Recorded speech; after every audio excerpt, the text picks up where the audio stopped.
Here is a question I want you to actually stop and think about for a second. When you hear the phrase tax rate, your tax rate, what number comes to mind? 12%? 22? Maybe 24 if you've had a good year? Whatever number you're thinking of right now is almost certainly wrong. And not slightly wrong, dramatically wrong.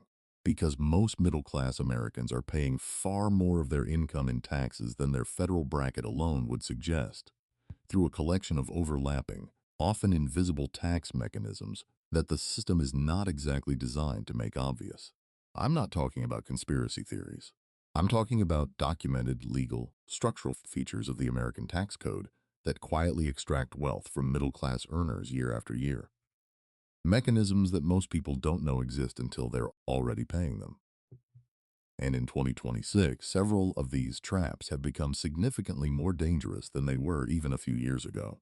Today, we're going to walk through 5 of these hidden tax mechanisms, what they are, how much they actually cost you, and critically, what you can legally do to minimize or eliminate each one. This is not advice to dodge taxes. It's information about how the system actually works, so that you can make decisions with your eyes open instead of your wallet drained. Let's start with the one that almost nobody talks about, but that hits every single working American, every single paycheck, before they ever see a dollar. Ask most Americans what their tax rate is, and they'll tell you their federal income tax bracket. 22%, 24%. They've looked it up, they sort of understand it, and they think that's the answer. But there's a massive tax that hits your paycheck before the income tax calculation even begins. One that most people dramatically underestimate. It's called FICA, the Federal Insurance Contributions Act tax. You know it better as Social Security and Medicare. And in 2026, this is what it actually costs you.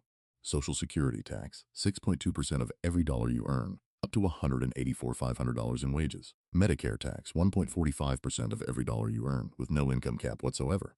Combined 765% of your gross income. Taken before you see your paycheck, before your 401k contribution, before anything. And here's the part most people don't fully internalize. Your employer pays a matching 7.5% on top of that. So the total payroll tax burden on your labor is 15.3%. That is the real cost of employing you. And it's a cost that ultimately shapes what your employer can afford to pay you in wages. For a self-employed person, a freelancer, a consultant, a small business owner, it's even more direct. You pay the full 15.3% yourself because you are both the employee and the employer in the eyes of the IRS. On $80,000 in self-employment income, that's $12,240 in FICA taxes alone, before a single dollar of federal income tax is calculated. Now, here's the part that makes this particularly unfair for middle-class earners specifically. The Social Security portion of FICA, the 6.2%, only applies to wages up to $184,000 in 2026. Above that income level, you stop paying Social Security tax for the year. That cap means a person earning $80,000 pays 6.2% on every dollar of their income towards Social Security. A person earning $5 million pays 6.2% on only the first $184,500, a fraction of their total earnings. In practical terms, this creates a system where middle-income earners face a higher effective FICA rate as a percentage of their total income than the very wealthy do. The person earning $60,000 a year pays 7.65% on essentially every dollar they make. The person earning $1 million stops paying Social Security tax in mid-January of the year, according to analysis by the Center for Economic and Policy Research. And perhaps most importantly, FICA taxes don't apply to investment income at all. Dividends, capital gains, interest, rental income, none of it is subject to FICA. This means the wealthier you are, and the more of your income comes from investments rather than wages, the lower your effective FICA burden becomes. Ordinary middle-class Americans, whose income comes almost entirely from wages, pay the highest effective FICA rates in the entire income distribution. The average American household earning $75,000 to $100 in wages pays somewhere between $5,700 and $7,650 per year in employee-side FICA taxes alone. Add the employer match, and the full economic cost of that labor is $11,400 to $15,300. That's not income tax, that's FICA, and most people barely factor it into their understanding of their real tax burden. What you can do if you are a W-2 employee, your FICA options are limited. You pay it, full stop. But if you have any self-employment income, side income, or own a business, there are structuring strategies that can legally reduce your FICA exposure. Operating as an S corporation, for example, allows you to pay yourself a reasonable salary, which is subject to FICA, while taking additional income as distributions, which are not. This strategy, done correctly with the guidance of a CPA, can save thousands of dollars per year in self-employment taxes. It's a standard legal strategy used by millions of small business owners, and one the middle class vastly underutilizes. The second hidden tax mechanism operates so slowly and so quietly that most people never notice it happening until they sit down and do the math. It has two components that work together, and both of them cost middle-class earners real money every year. Part 1.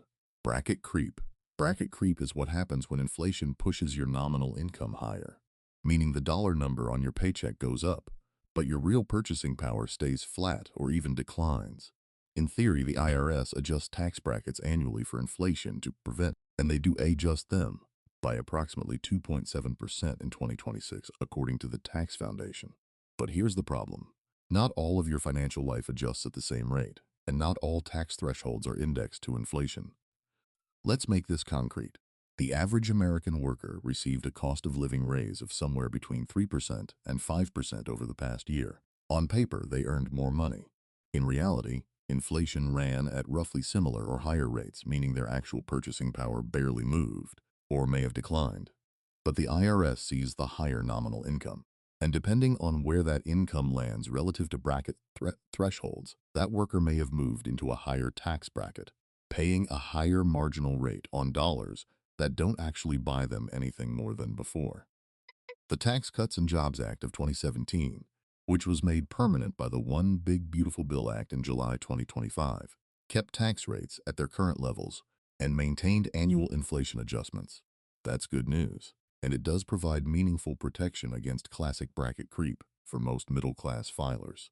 For a single filer earning $65,000 with standard deductions and 401k contributions, the 2026 brackets are calibrated to prevent inflationary raises from automatically triggering a higher rate, but the protection is imperfect and incomplete. First, the IRS uses the Chained Consumer Price Index, a measurement that tends to run slightly lower than the standard CPI, which means bracket adjustments systematically lag behind the true cost of living. Second, many state income tax systems do not index their own brackets to inflation. So while federal bracket creep may be partially controlled, your state income tax burden may be quietly growing year after year if you live in a state with a progressive income tax and static brackets. And critically, several of the most impactful tax thresholds in the entire code are not indexed to inflation at all. These are the ones that hit the middle class hardest. And we'll get to two of the most important ones shortly. Part 2. The inflation tax on savings. The second component of the inflation tax mechanism is less about tax brackets and more about the silent destruction of purchasing power in your savings. When inflation runs at 3% annually and your money market account or savings account earns 4%, you're earning a nominal 4% return. But your real return, the increase in actual purchasing power, is only about 1%. And here's what makes this a tax issue. You owe income tax on the full 4% nominal gain, not the 1% real gain, the full 4%. The IRS taxes your nominal interest income, regardless of whether that income represents a genuine increase in purchasing power or simply compensation for inflation eroding your savings. For a middle-class household with $30,000 in a high-yields account earning 4.1% in 2026, that's $1,230 in interest income. In a 22% federal bracket plus state income taxes, that household pays roughly $300 to $400 in taxes on that interest. But if inflation ran at 3% during the same period, the household's real return, the actual increase in purchasing power, is closer to $330. In a bad inflation year, you could theoretically pay tax on a return that barely outpaces inflation, leaving you with a real after-tax return close to zero. This dynamic particularly punishes conservative middle-class savers who are trying to do the right thing. Keeping an emergency fund, saving for a down payment, building a cash reserve. Their reward for responsible financial behavior is a tax bill that partially wipes out their real gains. What you can do, the most powerful tool against the inflation tax on savings, is tax-advantaged accounts. Interest earned inside a Roth IRA grows completely tax-free. Earnings inside a traditional IRA or 401k are tax-deferred, meaning you don't pay tax on the nominal gains until withdrawal. An HSA, health savings account, is the only triple tax-advantaged account in the tax code. Contributions are pre-tax, growth is tax-free, and qualified withdrawals are tax-free. For middle-class earners trying to protect the real purchasing power of their savings, maximizing contributions to these accounts before holding savings in taxable accounts is one of the highest return tax moves available. This is the one that shocks people most when they first discover it, and for good reason. It genuinely feels like it shouldn't exist. Here is the situation. You work your entire career. For every single year you worked, you paid 6.2% of your wages into Social Security. Your employer paid another 6.2%. You paid into this program with money that was already taxed as income for 30, 40, sometimes 50 years. It was not voluntary. You had no choice. And the promise was that when you retired, you would receive those benefits back. Here is what most people don't know. When you actually start collecting Social Security benefits, up to 85% of those benefits can be taxed as ordinary income all over again. You paid into the system with after-tax dollars, and when you collect, you pay tax on the benefit. It is, in every meaningful sense, a double taxation of the same money, and it falls disproportionately on middle-class retirees. Here is exactly how it works. The IRS calculates what they call your combined income, your adjusted gross income, plus any non-taxable interest, plus half of your Social Security benefits. If that combined income exceeds $25,000 for a single filer, up 50% of your Social Security benefits become taxable. If it exceeds $34,000, up to 85% of your benefits are taxable. For married couples filing jointly, the thresholds are $32,000 and $44,000 respectively. Here is the brutal detail. Those thresholds, $25,000, $34,000, $32,000, $44,000, have not been adjusted for inflation since they were set in 1983 and 1993. Not once. In 1983, $25,000 was a solid middle-class income. Today, after decades of inflation, $25,000 is below the federal poverty line for a family, but the tax still kicks in at $25,000. So a retiree collecting modest Social Security benefits, combined with a small pension, a part-time job, or investment distributions can easily cross these thresholds and find their benefits taxed, even though they are by no objective measure wealthy. The Social Security Administration estimates that roughly 40% of Social Security recipients currently pay federal income tax on some portion of their benefits. That percentage has grown steadily over the decades as inflation has pushed more retirees above these static thresholds. Exactly the bracket creep dynamic described in the previous section, applied specifically to retirement income. This is not a tax on wealthy retirees with pensions and investment portfolios. This is a tax that increasingly catches solidly middle-class retirees who did everything right, saved, worked, paid into the system, and are now discovering that the money they thought was coming back to them has a tax attached.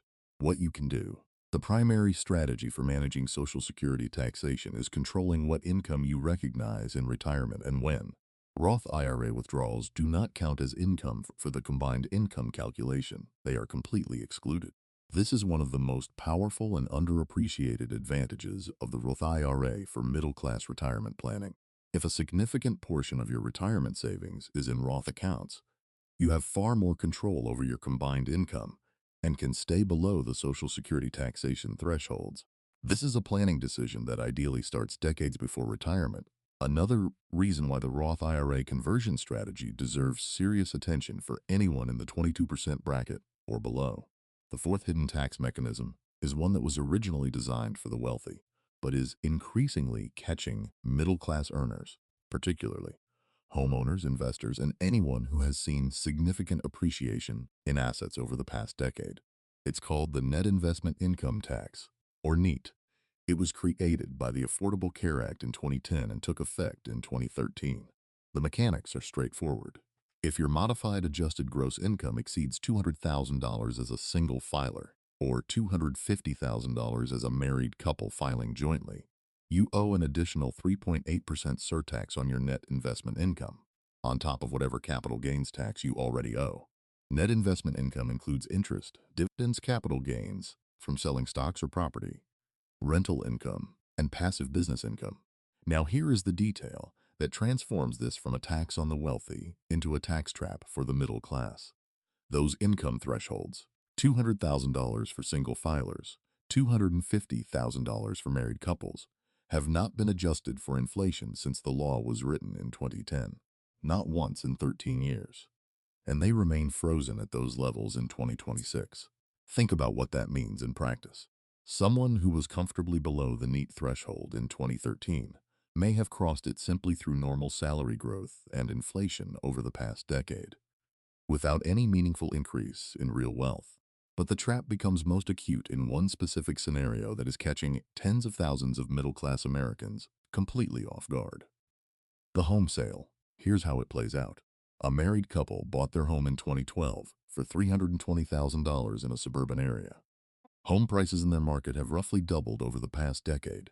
Not an unusual scenario for many parts of the United States. They sell in 2026 for $640,000, realizing a $320,000 gain. The tax code provides a capital gains exclusion for home sales, $250,000 for single filers, $500,000 for married couples filing jointly. So their taxable gain after exclusion is $320,000 minus $500,000, which in this example comes to zero. No capital gain tax. But here is where it gets complicated. If the gain exceeds the exclusion, if they sold for $700,000, netting a $380,000 gain after the $500,000 exclusion leaves them with a $380,000 minus $500,000. Wait, let me give you a more realistic example. A couple in a higher appreciation market buys for $280,000 in 2012 and sells for $900,000 in 2026. Their gain is $620,000. The exclusion covers $500,000. The remaining $120,000 is a taxable capital gain. And if their combined income, wages plus this capital gain, pushes their modified adjusted gross income above $250,000 for the year, the entire net investment income is also subject to the additional 3.8% NIT. The number of taxpayers subject to the NIT has grown from 3.1 million when the tax was introduced in 2013 to 7.3 million in recent years. According to Congressional Research Service data, that more than doubling of affected taxpayers happened not because more people became wealthy, but because the thresholds were frozen while wages, home values, and investment portfolios grew with inflation. Steady, ordinary economic growth has pushed ordinary middle-class earners into a tax designed for the wealthy. The same dynamic applies to long-term investors who have accumulated significant portfolio gains, rental property owners, and anyone receiving large one-time income events. A business sale, an inheritance involving appreciated assets, or a large severance package. A single high-income year can trip the NIT, even for someone whose typical annual income is well below $200,000. The fifth hidden tax mechanism is the one people are most aware of in general, but least aware of in terms of its true total cost when stacked on top of everything else we've discussed. State and local taxes vary enormously across the United States, but for middle-class households in moderate to high-tax states, the combined burden is substantial.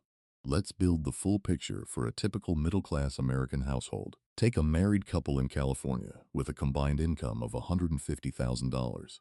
Federal income tax in their bracket roughly 22% marginal rate, with an effective rate closer to 15% after deductions, and the standard deduction of $32,200 for married filers in 2026.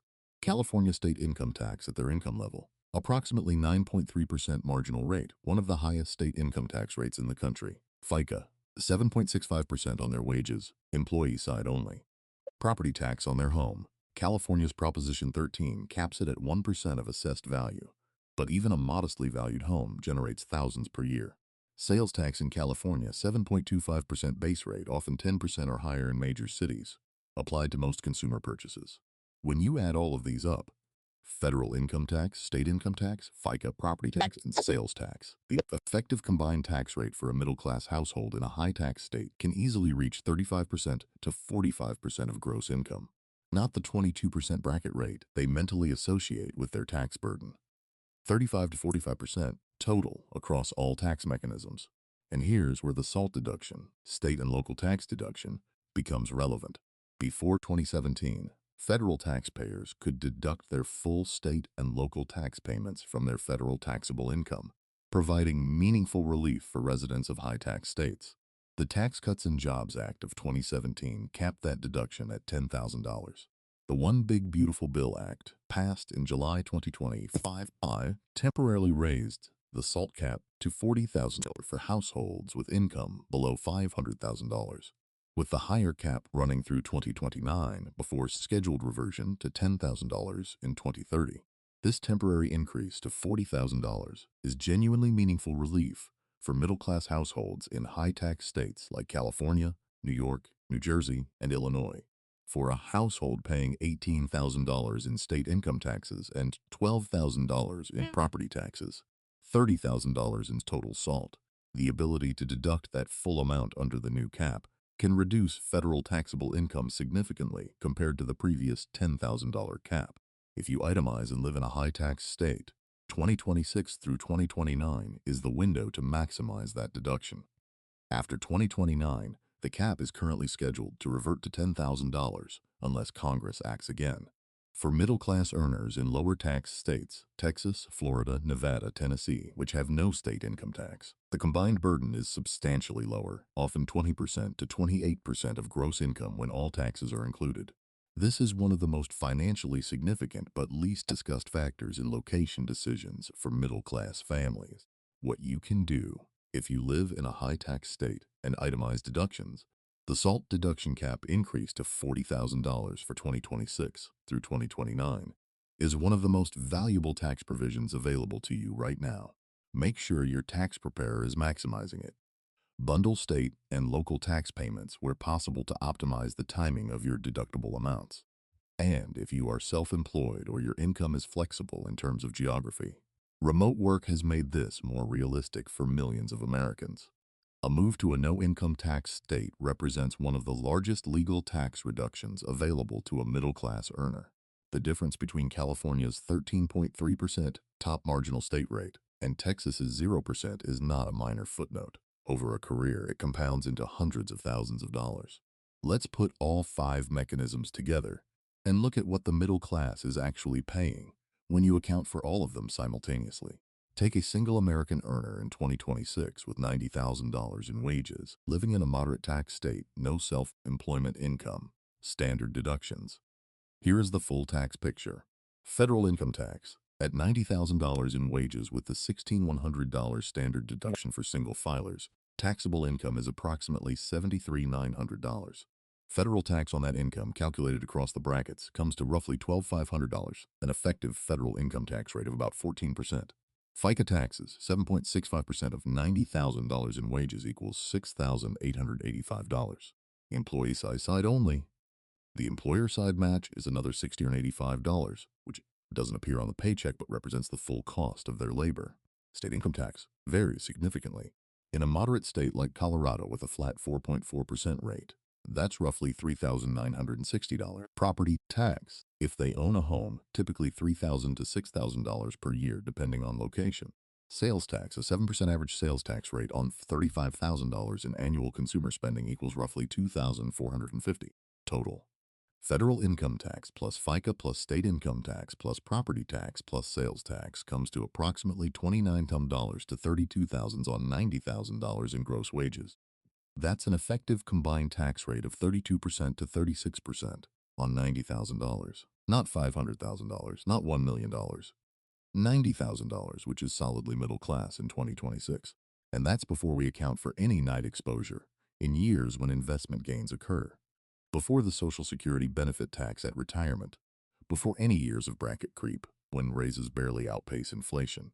The point is not that taxes are theft or that government services have no value. The point is that most middle-class Americans have a fundamentally inaccurate understanding of their real effective tax rate, and that inaccurate understanding prevents them from making the planning decisions that could legally and significantly reduce it. Now let's talk about what you can actually do. Not tax evasion, not aggressive shelters. The standard, documented, IRS-acknowledged strategies that millions of Americans underutilize every single year. Strategy 1. Max every tax-advantaged account, first your 401k, your IRA, your HSA, These are the IRS giving you explicit permission to reduce your taxable income. In 2026, you can contribute up to $23,100 to a 401k if you're under 50 and $7,000 to an IRA. An HSA allows $4,300 for an individual and $8,550 for a family. Every dollar contributed to a traditional 401k or traditional IRA reduces your taxable income dollar for dollar, directly shrinking your federal income tax bill, potentially dropping you into a lower bracket, and reducing your magi for neat threshold purposes simultaneously. If you are not maximizing these accounts, you are paying more tax than the law requires. Strategy 2. Roth conversion in lower income years if you have money in a traditional IRA or 401k. Converting portions of it to a Roth in years when your income is lower. A year between jobs, early retirement, a year with large deductions, allows you to pay tax at a lower rate now and eliminate the tax entirely on future growth. This is also the primary strategy for managing the Social Security benefit tax in retirement and for building an income stream in retirement that doesn't push you above neat thresholds. Strategy 3. Tax loss harvesting. In a taxable brokerage account, when you hold investments that have declined in value, you can sell them to realize a loss, use that loss to offset capital gains elsewhere in your portfolio, and immediately reinvest in a similar but not identical fund to maintain your market exposure. This strategy, tax loss harvesting, can save the average middle-class investor hundreds to thousands of dollars per year in capital gains taxes. You're not avoiding gains permanently. You're deferring them and reducing your current year tax liability. Done consistently over a career, the compounding benefit is significant. Strategy 4. Time large capital gains carefully. If you are planning to sell a home, sell appreciated stock, or realize any large one-time gain, think carefully about what year you do it in. If you can time the sale to a year when your other income is lower, a gap year, a career transition, early retirement before Social Security begins, you may pay a lower capital gains rate and stay below the night threshold. This kind of proactive timing can save $5,000 to $20,000 or more on a single transaction. It requires thinking a year or two ahead, but the return on that planning time is extraordinary. Strategy 5. Work with a CPA, not just tax software. The 5 tax mechanisms we walked through today: payroll taxes, inflation bracket dynamics, Social Security benefit taxation, the NEAT, and state and local tax management, interact with each other in ways that require personalized analysis. Tax software gets you to compliance. A qualified CPA who specializes in tax planning, not just preparation, gets you to optimization. The difference for a middle-class household taking full advantage of legal strategies versus one that just files and pays can easily be $3,000 to $8,000 per year in reduced tax liability. Over a career, that difference compounds into hundreds of thousands of dollars. A CPA who saves you $5,000 per year and charges $1,000 is the highest return professional relationship most middle-class Americans can have. Let's close with the complete picture in under 2 minutes. The middle class in 2026 is not paying their stated federal bracket rate. They are paying a layered, compounding collection of tax mechanisms that together can push the effective total tax rate on a $90,000 income to 32% to 36% or higher. Those mechanisms are FICA payroll taxes, 7.65% on every dollar of wages, 15.3% for the self-employed, structured in a way that hits middle-class wage earners harder than the wealthy. Inflation and bracket creep, the silent erosion of purchasing power, taxing nominal gains that don't represent real increases in wealth. Social Security benefit taxation, a double tax on benefits you paid into with after-tax dollars, hitting retirees through thresholds that haven't been adjusted since the Reagan administration. The net investment income tax, originally aimed at the wealthy, now catching middle-class homeowners, investors, and anyone who has a single high-income year through thresholds frozen since 2013. And state and local taxes, a burden that varies enormously by geography but compounds severely with the federal load for residents of high-tax states. And the strategies to fight back. Maximize every tax-advantaged account every year. Use Roth conversions in lower income years. Harvest investment losses systematically. Time large capital gains events deliberately. And work with a real tax planner, not just a tax filer. Here is your one action from this video. Calculate your actual effective tax rate, not your federal bracket rate, your actual rate. Add up what you paid in federal income tax, FICA, state income tax, property tax, and a rough estimate of sales taxes, and divide that total by your gross income. That real number is what you're actually working with. Write it down. Share it in the comments below. I want to see how many people are surprised by their real number. Subscribe for weekly videos that give you the real mechanics of personal finance, not simplified talking points. See you in the next one.